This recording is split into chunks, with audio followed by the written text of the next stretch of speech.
Hello and welcome to the Sustainability 100 Plus launch for 2022, a special initiative by AB InBev in association with Network 18. The theme for this year is Together for a Sustainable Future, and today's panel will echo the same through a CEO's perspective on ESG challenges and opportunities, sowing the seeds for long-term growth in a post-pandemic world.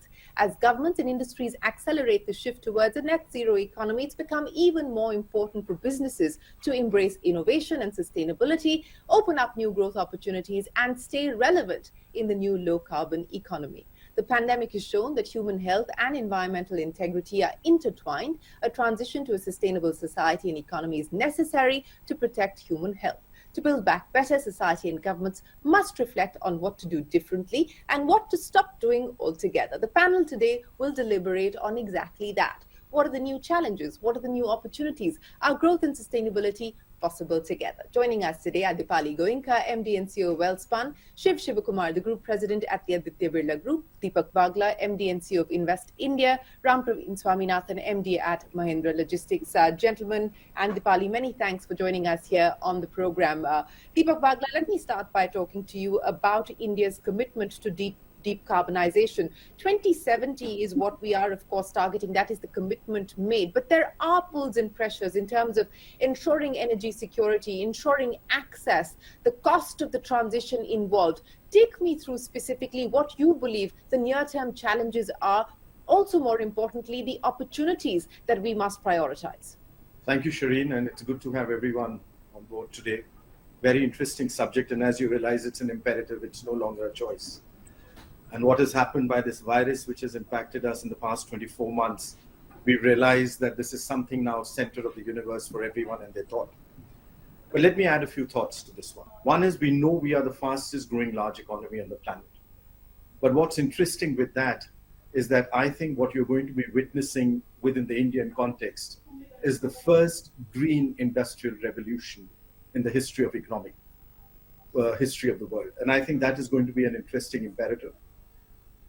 What we are seeing here happen is a strong leadership which has created a very well-articulated path and focus. And I think the moment that happens, you see things finding itself in that direction. Look at it. We've decided that we'll have about 500 gigawatts of renewable energy by 2030.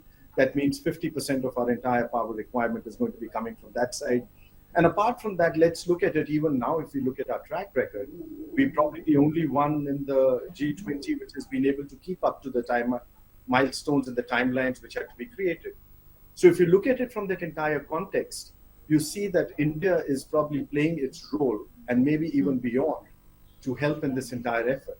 Mr. Shivkumar, many thanks for joining us here on this special conversation. Let me start by asking you about what the strategy and the vision is at the Aditya Birla Group when it comes to the targets that have been set, the goals that the government has set for itself, the goals that the group has set for itself, and more importantly, how do you go about executing and ensuring that this is a reality, not just in the long term, but in the short and the medium term as well? And do you believe, from your group's perspective, that this is something that is not just core business strategy, but also a critical differentiator and something that can be used as competitive advantage?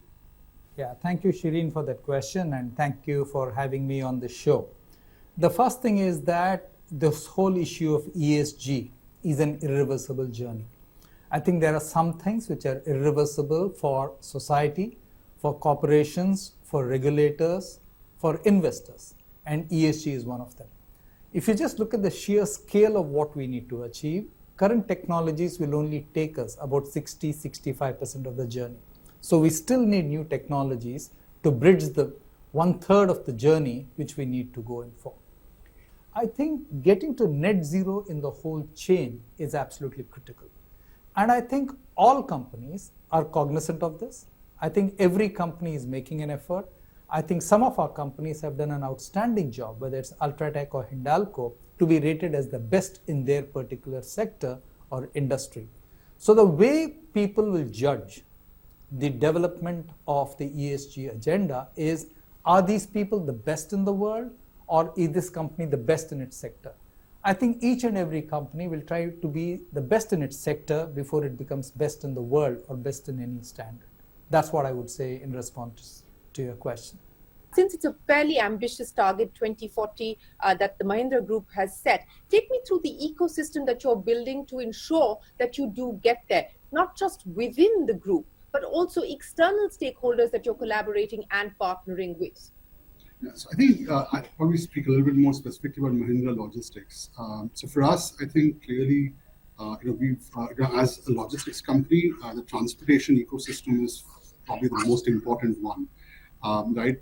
And what we've been investing is obviously doing 2-3 things. One is educating our transportation network about the need for sustainability. It's not just all about going electric. It's also about investing in areas like carbon offset lubricants. So there's one track which is really heavily invested on education. The second one is obviously helping build incentives for them to drive fleet migration and transition. And that's an important element of how we support them commercially and otherwise in terms of driving that migration. The third one is building appropriate OEM partnerships within the Mahindra Group and of course otherwise as well in terms of providing capabilities. And the last, and so we are in dialogue with different OEMs to see how we can bring in assets and transportation infrastructure and drive also greater shift towards multimodal. And lastly, of course, we've been investing with partners around battery charging and other kind of infrastructure to help build out the ecosystem. Yeah, and those are all important pieces that will need to come together. But Deepak Bagla, just to take that point forward, there is a big focus on electric mobility. The government has announced PLI schemes as far as batteries, etc. go. A battery swapping policy has also been put forward for consultation by the Niti Aayog. And while this is still very nascent, not just here in India, but globally as well. And we are trying to put the best standards in place. But compliance is going to be a challenge. And what we are now recently seeing, especially over the last several weeks, as far as electric vehicles are concerned, there is a gap, and there is a gap that needs to be closed before we start to derail this story.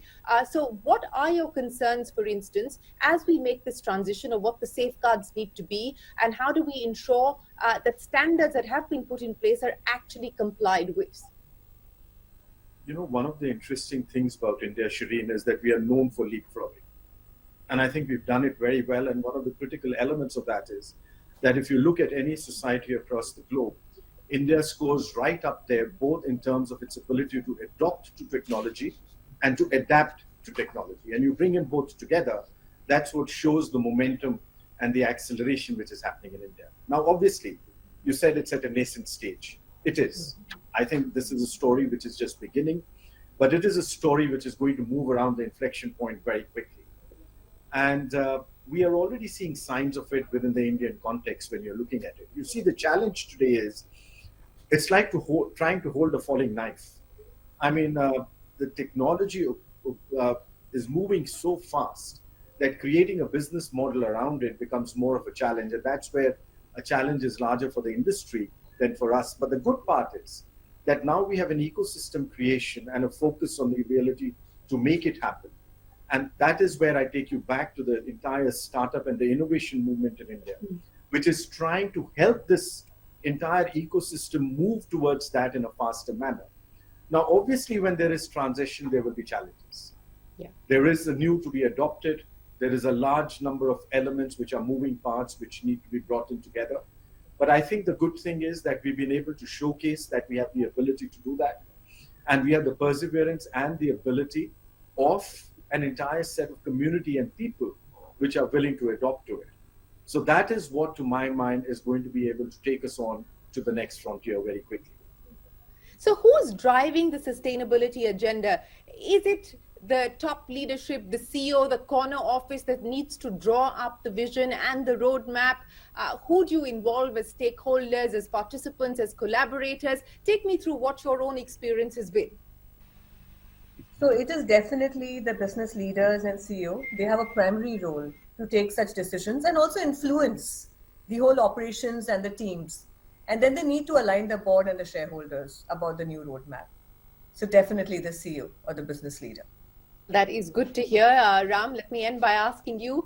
You gave us the 2040 long-term roadmap, but what about the more immediate term? Is there any specific priority that you're focusing on for the year? I think for us, the big focus is really on working with customers to drive better adoption. I think there's a more favorable regulatory environment which is driving supply side transformation, but and there's greater shareholder interest as well. But we still have to drive customer adoption of sustainability, and that's a big focus area for us this year. So we are trying to work with our larger clients and larger enterprise customers to build and embed sustainability around the way we kind of serve them. We wish you the very best of luck. Thanks so much for detailing for us what the vision board looks like when it comes to the ESG roadmap, the ESG targets, and we hope that you get there sooner than what is expected and what the targets have been set out as well. But thanks very much for your time, for sharing your playbooks with us.